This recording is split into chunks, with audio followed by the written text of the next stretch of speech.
Welcome to Fight Club 24/7. My name's Johnny Rashman. Right, I'm joined by Ste Huddart, big boxing fan, personal trainer, looking to go professional yourself. So you've been around the game, you know the game. So that's why you're on. I think the next challenge for Conor Benn, I think to create a stir over in America, I think Thurman would be a good shout for him. And let me tell you something. If Conor Benn fights Keith Thurman next, I'll strip naked and I'll run out there, up and down. I swear to God, you clip this, right? Clip this. I'll regret this. If Conor Benn fights Keith Thurman next, right, I'll strip naked and I'll run. He can film it for 5 minutes. I'll run around Manchester City Centre. Naked.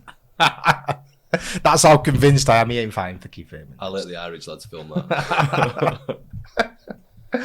He's not fighting for Keith Thurman. Trust me. Conor Benn, don't get me wrong, he's improved a lot, but it's man, look, he's improved so much. Let's get it right. It was a gimmick at first, wasn't he? It was a bit like how Campbell Hatton is now. I didn't rate him at first. I remember watching a fight against I think it was a French lad. Was it York? He got put down, didn't he? And then he obviously got the decision, wasn't it? It was on decision, which again, he's learned the trade now. And he's improved. He's boxing well, yeah. He's like improved the Algeria, so and then much. doing that against Van Heerden. I watched him in the back, on TV, but seeing the different styles of warm-ups from Van Heerden, he was very chilled, very slow. Oh, he and just then came for Conor payday. Benn, just on the pads as well, rapid. I'm thinking, wow, this will end pretty soon. And he only fought one round in 3 years, and you've got to be so careful with Ben because he's only one fight from getting just fucking taken out or getting boxed. He can get his head boxed off, and he's improved, but he's still got to look at he overloads with his shots. He still makes a lot of mistakes, and the problem is, really, no one would have a problem with these fights if you were just selling him as like a European fight, trying to get to world class. But it's every minute on the broadcast. Laura Woods kept saying on his own, Conor Benn setting himself up for a world title shot. What world title shot? I don't understand. Stop saying that on the fucking broadcast. What? Beating Chris Van Heerden, who's not fought in 3 years, who's had one round in 3 years and no contests against Ennis, which Eddie never mentioned in the build-up to the fight. Yeah. That's not setting yourself up for a world title shot. It's Chris Algieri.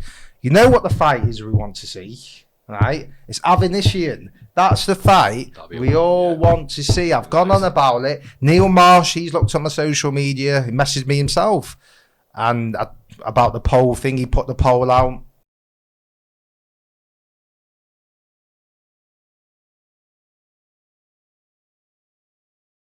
Mikey Garcia, I don't think Conor Benn's ready for that. Even though obviously was it Ugas was Garcia's last fight, wasn't it? Mikey Garcia. Mikey Garcia fought Martin and got beat. Sandra Martin, European level fighter. Got beat. Spanish lad, yeah. Got beat, right? But my thing with Conor Benn, he keeps fighting fighters who had losses. His last 5 fights, Granados, Vargas, Algieri, Spencer, apart from Algieri, they've all either had losses or draws. So then you're calling out Mikey Garcia. He lost against a European fighter who no one really heard of. Go and fight that guy. Go and fight Martin. Why are you fighting on someone who's lost? No one's seen Mikey Garcia again. I'm fucking sick of fuck off. And he was a good fighter, but I watched him fight Errol Spencer. And, oh my God, I've never seen someone get dominated. Now, I understand it was a higher weight, but I'm not being funny. You're meant to be a world-class fighter. You don't get beaten like that. It was ridiculously one-sided. And I just thought, I can't be arsed watching you. And he lost against Martin. I would watch it, but I want to see him fight Avanesian. That's the fucking fight.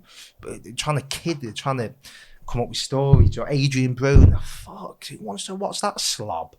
He throws one punch around, talks shite. You can't even listen to him talk now. That's gone. The ship is sailed. Do you know what I mean? You can talk when you're knocking people out. Adrian Broner was one of the most talented fighters I've ever seen coming through. You're thinking, this guy's a new Floyd. And then he's just, he's lived it, partying and eating.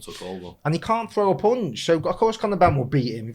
He don't throw a fucking punch. He reminds me of that heavyweight, Kevin Johnson. Kingpin. He's like him. At the end of his career, just will take your rounds.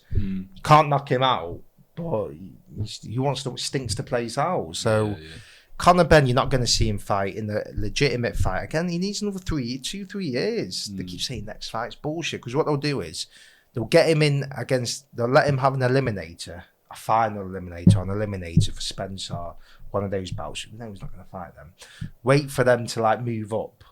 Then there'll be a vacant belt. But then what they'll say is, because this will take time to even itself out with Spence and Bud and all that, it'll take another 18 months, a year. We'll see if he unifies, undisputed. If he doesn't, if one moves up. And then they'll say, look, we've won an eliminator, so our next fight's with the world title, so we're not going to take dangerous fights. It'll just be sold as that. And you won't see, he's not a world-class fighter, Conor Benn. He's not. I hope I'm wrong. I hope he turns out to be. He ain't a world-class fighter. As soon as he steps up against a good boxer, he'll get his head boxed off, because he overloads. He's dangerous. If he catches you, okay, right? But a good fight, he's got no jab. Yeah, no jab. Just he's like a poor David Lemieux. Remember David Lemieux? Yeah. Because Lemieux was like, every shot's just overload. Like every shot is just thrown with like full capacity. There's no jabbing. There's no going softening the body. There's just, and that's what Conor Benn reminds me. It's like a poor David Lemieux.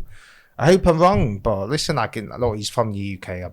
I back him, but I can't. I want to sit here and bullshit. Be interesting to have, like, John White when they did the World Boxing Super Series, and obviously have Avanesian, Ben, and then a few guys that have been there, and then a few guys that are at that higher level, and see if they can mix it, because that's be based over like a year and a half, 2 year period, won't it? Yeah. So it'd be a good way to bring him through and see if he has.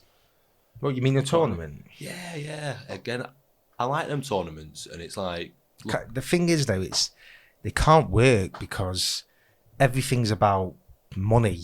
Do you know what I mean? You're paying. So if you're in that tournament and you fight someone in the final, but they've got a massive profile and you've not, it's like, where does the money get distributed? That's the problem with these tournaments. They're hard to put on because what purses is someone, you know, what, do you know what I mean? It's not like UFC where it's all under one house. It's like, it could say if you had Spence in it, right, and Conor Benn, or if you had Spence and Mikey, what's his name, Mikey McKinson. Do you know what I mean? If he got into the final again, Spence is going to want fucking 90% of the fucking thing. Do you know what I mean? I get it on that. That's the issue with the great tournaments. And then if someone gets injured, and they're just logistically, they're a fucking nightmare, because people with different promoters and money wise, that's why you don't really see him anymore, because that's the problem with him. But it'd be interesting to see what happens with Conor Benn, but I just think he'll just be manufactured. It'll just be old American names like Victor Ortiz, Robert Guerrero, them kind of names. They're saying a big fight in August. Well, what big fight? He's only, he's talking that. There's only so much people are. He keeps saying, right, that Van Erden fight was the last trick for a world title fight, Southpaw, but it wasn't though. It wasn't that. Avanesian was the fight where, right, okay, if he beats him, legitimately he's ready for world level. You can say that. Beating Van Erden, and then Van Erden put a tweet after the fight saying, "Oh, I was inactive. Please retweet this. I want get Eddie Hearn to get me active." It's like, fuck off, mate.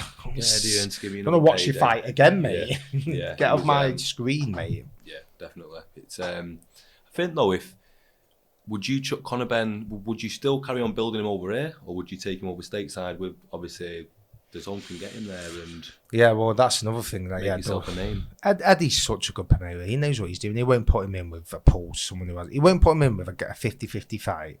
Not till another 3 years, I don't think, or 2 years, because he is a star. But the problem is, so this crushing. I'll fight anyone, anytime, anywhere, unless there's a southpaw active and I'm coming off a win. Do you know what I mean?